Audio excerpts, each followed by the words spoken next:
నమస్తే, welcome to whistle. నేను మీ స్వాతి.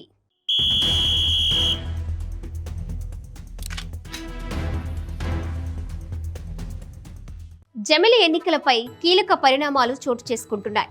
న్యాయపరమైన చిక్కులపై జమిలి ఎన్నికలపైన నియమించిన జాయింట్ పార్లమెంటరీ కమిటీ చర్చలు జరిపింది. తాజా చర్చల వేళ జమిలి బిల్లులకు అసెంబ్లీల ఆమోదం అవసరం లేదని లా కమిషన్ తేల్చి చెప్పింది. దీంతో వచ్చే బడ్జెట్ పార్లమెంటు సమావేశాల వేదికగా కేంద్రం కీలక నిర్ణయానికి సిద్ధమవుతోంది. ఈ దిశగా కసరత్తు మొదలైంది. ఒక దేశం ఒకే ఎన్నికలు లక్ష్యంతో జమిలి ఎన్నికల నిర్వహణపైన కసరత్తును కేంద్రం వేగవంతం చేసింది. జమిలి బిల్లులకు రాష్ట్రాల శాసనసభల ఆమోదం అవసరం లేదని లా కమిషన్ సంయుక్త పార్లమెంటరీ కమిటీ జేపీసీకి తెలిపింది. ప్రతిపాదిత బిల్లులు రాజ్యాంగంలోని మౌలిక స్వరూపాన్ని మార్చేందుకు ఏమీ ప్రయత్నించడం లేదని పేర్కొంది.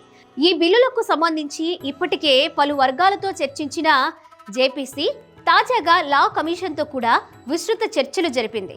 మరో 2 నెలల్లో మరికొందరు నిపుణులు, సంస్థలతో చర్చలు జరిపిన తరువాత నివేదికను రూపొందించి వచ్చే బడ్జెట్ సమావేశాలలోపు సమర్పించనుంది.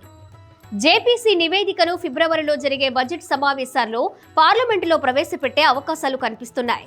రాజ్యాంగంలోని 368వ అధికరణ కింద జమిలి ఎన్నికల నిర్వహణకు రాష్ట్రాల ఆమోదం అవసరం లేదని 23వ law commission chairman justice Dinesh Maheshwari JPC సభ్యులకు వివరించారు. ఈ రాజ్యాంగ సవరణకు కనీసం 50% అసెంబ్లీలు ఆమోదించాల్సిన అవసరమేదీ లేదన్నారు. ఇక జమిలి ఎన్నికల కోసం ప్రవేశపెట్టే ప్రతిపాదనలన్నీ రాజ్యాంగ పరిమితి మేరకే ఉన్నాయని, లోక్సభ, శాసనసభల ఎన్నికల షెడ్యూల్ను ఒకే తేదీల్లో నియమించడం వల్ల ప్రజల ఓటు హక్కుకేమీ నష్టం వాటిల్లదని స్పష్టం చేసినట్లు తెలుస్తోంది. అదేవిధంగా లోక్సభ, శాసనసభల కాల పరిమితికి సంబంధించి ఆందోళన కూడా అవసరం లేదని జేపీసీ సభ్యులకు లా కమిషన్ తెలిపింది.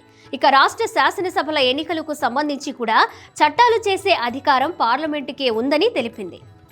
అందువల్ల ఈ మేరకు బిల్లులు చేసే అధికారం పార్లమెంటుకే ఉంటుందని స్పష్టం చేసింది. ఇక ఎన్నికల కమిషన్కు విస్తృత అధికారాలు కల్పించడంపై వచ్చిన సందేహాలను కమిషన్ నివృత్తి చేసింది. రాజ్యాంగంలోని 324 అధికరణ కింద ఇప్పటికే ఎన్నికల కమిషన్కు విస్తృత అధికారాలున్నాయని, ఇప్పటికే ఉన్న కమిషన్ అధికారాలను సంబంధిత క్లాజులు మరింత స్పష్టీకరిస్తాయని వివరించింది. దీంతో ఇప్పుడు పార్లమెంటు సమావేశాల్లో నివేదిక ప్రవేశపెట్టిన తరువాత చర్చ కేంద్రం తీసుకునే తుది నిర్ణయం పైన రాజకీయంగా ఉత్కంఠ కనిపిస్తోంది.